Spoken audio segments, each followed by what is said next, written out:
سبيل الدموع سبيل مريح تنهدى يا صاحي كي تستريح وبث الدعاء الخفي الصريح.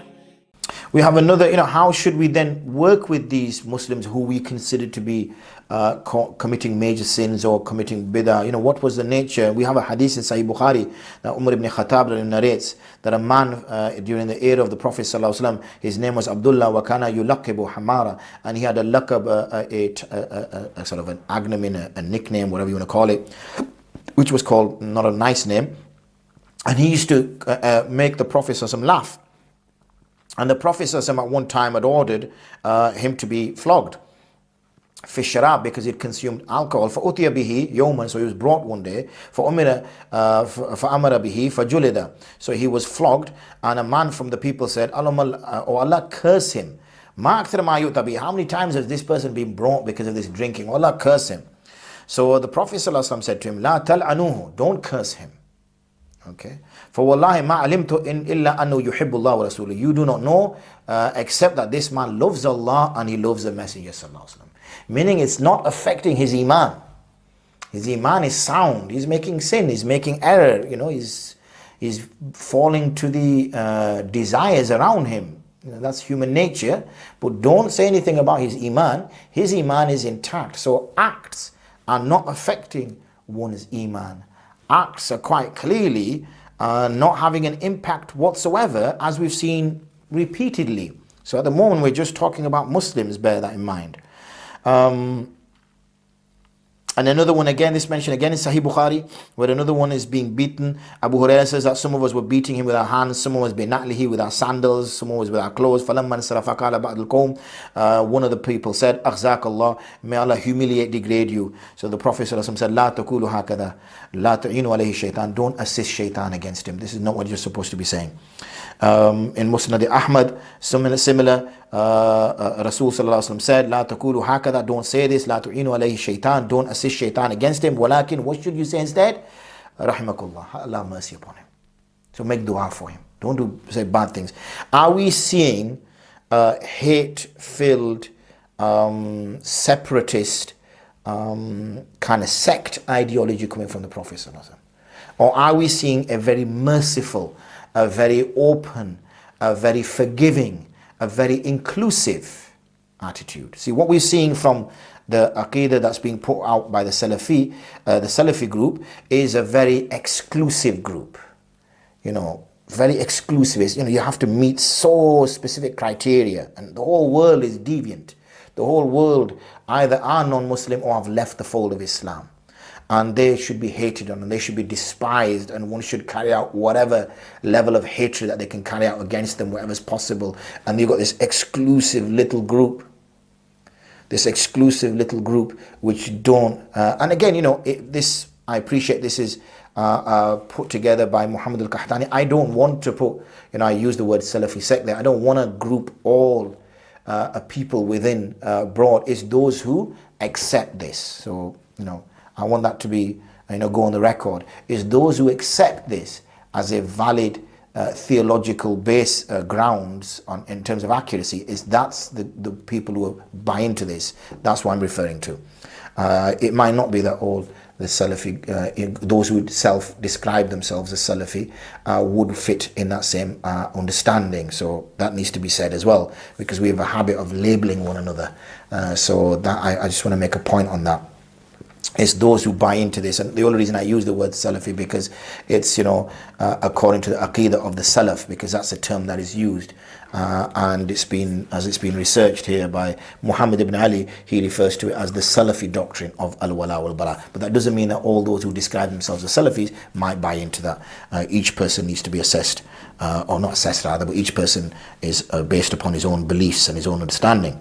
So what we're getting, this is the picture that we're painting so far after nearly, an hour of discussion with you, and is that, and I appreciate this will go out in chopped parts to you, so you may not get an hour's worth, is you're getting a very exclusivist understanding, definitions which have never been defined before, a kind of hate-filled, aggressive, angry understanding of Islam by a very small group of people. And yet when the Prophet ﷺ himself, you're getting in fact he's challenging it. Notice how some of the individuals actually did want to go down this road, but the Prophet ﷺ did not allow them to go down this road. What he did was he stopped them, said, no, that's not what we do. We don't hate on people. We despise the act. We do not like the act. We show hatred towards the act. We don't want this act. We find this act disgusting. It's something we don't agree with. But that we don't label that onto the person. We don't say that now this person has become a kāfir, or this person is not a good enough Muslim.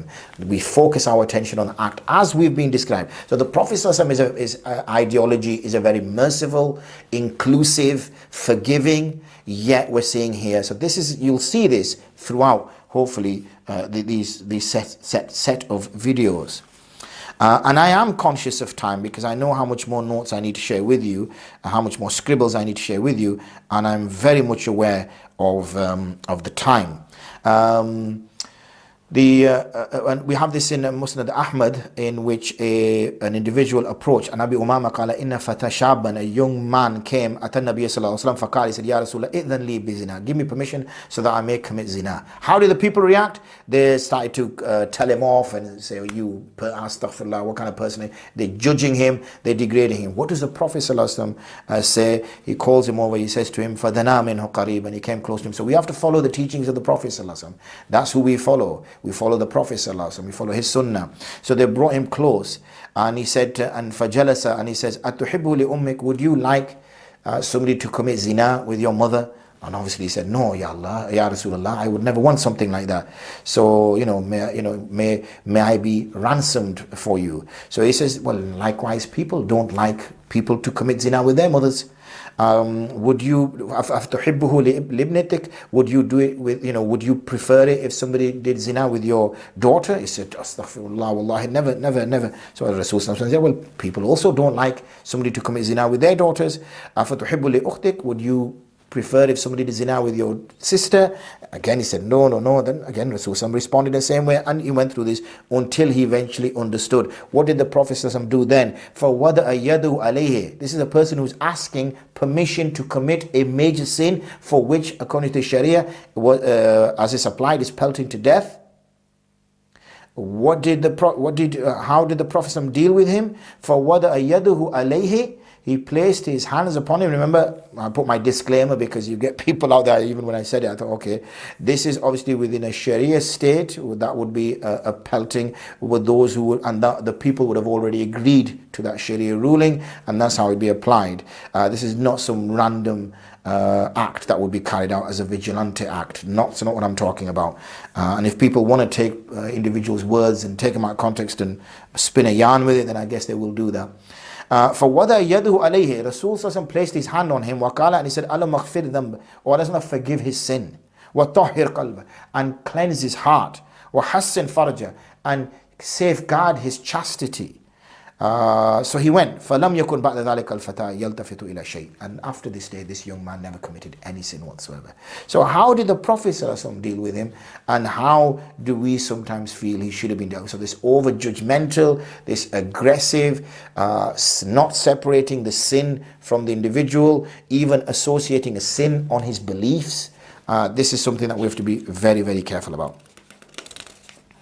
We know as well, and I'm not going to go into great detail, in the Ghazwa Hunayn, when the Prophet was distributing the Ghanaim, he gave to some of the highly regarded people within Quraysh and those who had recently come into Islam, but he didn't give it to the original Muhajirun or the Ansar. And he was doing this in order to win them over. And the Ansar felt a little bit upset at this, that, is Rasul, they just felt uncomfortable that why is the Prophet doing this? So he gathered them. As soon as he heard there was a few rumblings and murmurings, he gathered them together and he explained to them, and he said the reason why he was doing this. وَأَنَّهَا دُنْيَا. So think about it. He says they're going to take this ghanimat back with them. سَيَرْجِعُونَ بِرَسُولِ اللَّهِ صَلَّى اللَّهُ عَلَيْهِ وَسَلَّمَ. You're going to take the Messenger ﷺ back with you. So the people were pleased with this. So he made dua and they accepted this. So here you can see again, how did the Prophet ﷺ deal with this? We have another individual, the name of Dhul Khuwaysira at-Tamimi. And at one time during a distribution, he raised his objections. He came to the Prophet ﷺ, and with great pomp and great arrogance, he said, Wallahi, this distribution, ma uridu biha wajh Allah. You have not intended by this the you have not intended by this the countenance of Allah, ya Muhammad. Ittaqillah. So he says this to Rasulullah sallallahu alaihi wasallam. Fear Allah, be fair. I'dil, be just. Or a'dil rather. So obviously the people around became very shocked at this, because this is a very serious accusation. The accusation is being made in public. So the Prophet sallallahu alaihi wasallam said, Wayhak, wa may ya'dilu idha ma lam a'dil ana. Who is going to be fair if I'm not going to be fair? And then when the person turned, فَقَالَ بَعْضُ الصَّحَابَةِ, some of his companions said, Ya Rasulullah, said, Da'ni adrib. One of his companions said, that leave me, let me strike his neck. Meaning, what he has said here is so serious. He's made a serious accusation against you, which, according to many, would have put him out of the fold of Islam, arguably. So let me strike his neck. Otherwise, why would the Sahaba be saying, let me strike his neck? Meaning, this is worthy of a death penalty. So the Prophet ﷺ said, don't leave him. Because from his genealogy, when a people will come who will recite the Quran, it will not go past their vocal cords, and they will go through the deen like the way an arrow goes through a bow. And one of you will consider his own salah worthless, useless, when you look at his salah. You think, wow, that's salah. My salah is not even salah. And likewise, when you see how they and how long they fast for, you won't even consider yourself as fasting, because they will be fasting for months on end, and you'll fast a few in the year and you'll think, okay, I done really fasted. And when you listen and look and see how long they spend reciting the Quran, then you will consider your own qiraat useless. And this is both in the Sahihain of Bukhari and Muslim. Now look at this. How did the Prophet deal with this person? And this person is obviously the forefather of the Khariji, the Khawarij. And the Khawarij were these people who were, holier than thou kind of philosophy. Look down upon other people, consider themselves to be always correct, considered others, and they walked the walk in the sense that they would pray more than everybody else. They would recite more than anybody else. They would fast more than anybody else. But this never went beneath here, meaning that it had no impact on his heart. Okay, it had no impact on it whatsoever. How did the Prophet deal with him? Did he say this person has now become a kafir? Because if he had become a kafir, then irtidad punishment according to the Sharia would have been the death penalty for him. Did he swear at him? Did he curse him? Did he beat him? Did he say, be away with you? Did he exile him? He didn't do any of these things whatsoever. All he did was forewarn the Sahaba, and by default, by extension rather, the Muslims, as in you and I now, that there is going to be this group of people who will have this holier than thou attitude, who will have a habit of taking people out of Islam, and we're seeing very similar examples, and they will base this upon this understanding. That's how how it was dealt with. And many other commentators bring this up. لم يحكم النبي بكفر مع ذلك. He didn't give him the kufr. This is Ibn al-Wazir, Imam Ibn al-Wazir, in his book إيثار الحق على الخلق. He mentions this, that he didn't consider him as a kafir. Why? لو كفر لوجب قتله بالردة. He left him. He didn't commit. He didn't do anything. He just informed his people about what would happen after. The next thing is how should one then behave towards people who do act in this way, taking al-Walā and Barā into consideration. Should, as we've seen or demonstrated earlier, but I will obviously give you a chance to look, is it that they're cut off from these people? Is this part of Walā wal Barā? As we saw the brother explaining that his brother has disconnected from his mother and father, considered them to be kafir, considered his friends to be kafir, is because he feels that they're not religious enough? Is that the way the Prophet taught us? We've seen the huge example there in which the Prophet, these are very serious comments made against the Prophet, and he carried out no action against him. There are some commentators who say that obviously this person became a munafiq, or was a munafiq without any shadow of doubt by making a statement like that, and the Prophet was not in a habit of executing his individuals, as it gave the impression to onlookers that the Prophet is killing his companions, so he refrained from doing that. So some commentators have said that, point taken, but let's put that to one side in the sense of it doesn't really take away from the fact that this act that's been done in front of the Prophet, this is how the Prophet dealt with it. He always tried to be inclusive, and he always tried his utmost, and he was showing mercy at all times. And we see many hadiths in the Sahihain, Inna Allah rafiq yuhibbu rifq fil amri kulli, that Allah subhanahu wa ta'ala is kind, clement, and he loves this, and he expects this in all matters. Again in the Sahihain, khiyarukum ahasinukum akhlaq, the best of you are the ones who have the best akhlaq, character, behavior, manners. Al-mu'minu lil-mu'min kal-bunyan, we've mentioned that already. Ma kana rifq fi shay illa zanahu, kindness, mercy, showing humility towards people, helping people, a nice approach, it is not in anything except zano, it beautifies it. Wama nuzi'a min shay, and it's not removed from anything except it degrades it. In Sahih Muslim, may yuhram rifq yuhram khair kullah, that person for whom rifq has been removed or has been made haram, then all good things have been done that. مثل المؤمن كمثل جسد الواحد, we've mentioned that as well. لا تحاسدوا ولا تقاتوا, we've mentioned that as well. لا يحل لمسلم أن يحجر مسلما فوق ثلاث, a Muslim cannot leave a fellow Muslim for more than 3. So all these all these ahadiths of how al-Walā wal-Barā should be carried out, and these are ignored. 1 or 2 verses taken out of context, made the essence of the deen based upon that, and everything else is. So this is what I refer to as caricaturizing Islam.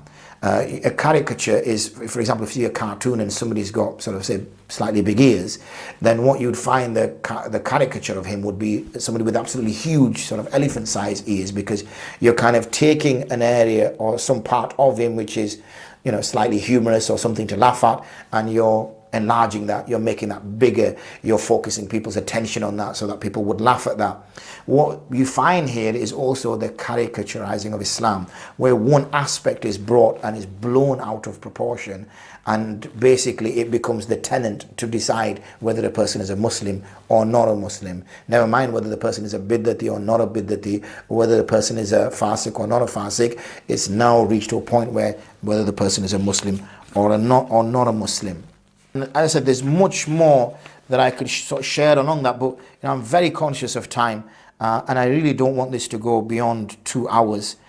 So you're going to have to, appreciate that. But I hope that I've shared enough with you in this hour to make it quite clear, obviously over these 2 parts, assuming it's going to get split into 2, which will make you understand the misunderstanding of this concept of al-Walā wal-Barā.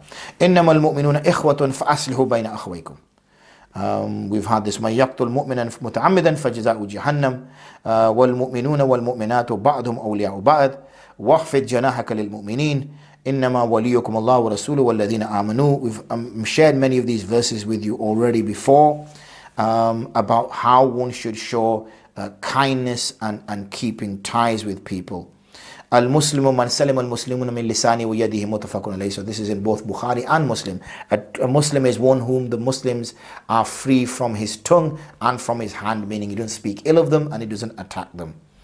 Al-Muslimu akhul Muslim la yuzlimuhu, he does not oppress them, he does not abandon them, and he does not degrade them.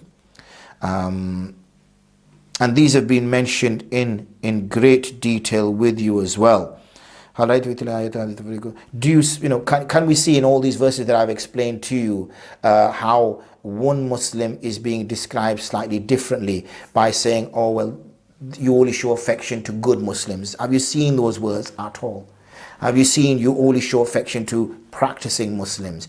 Have you seen where it says you only show affection to Muslims who are, doing X, Y, Z? No, the word Muslim is being come generally in all of these verses, in all of these ahadith, that generally speaking, you're dealing with Muslims because you are not here to judge or to decide what's in their hearts. You are there to accept a person who defines himself as a Muslim and who acts upon the fundamentals or believes in the fundamentals of Islam. And those have been discussed for centuries. It's not that we've suddenly now become aware that al-Walā wal-Barā is actually the cornerstone of being a Muslim. We are not, remember, we are not reducing its impact or its significance. We accept that its significance is accepted, but it's about how that's understood.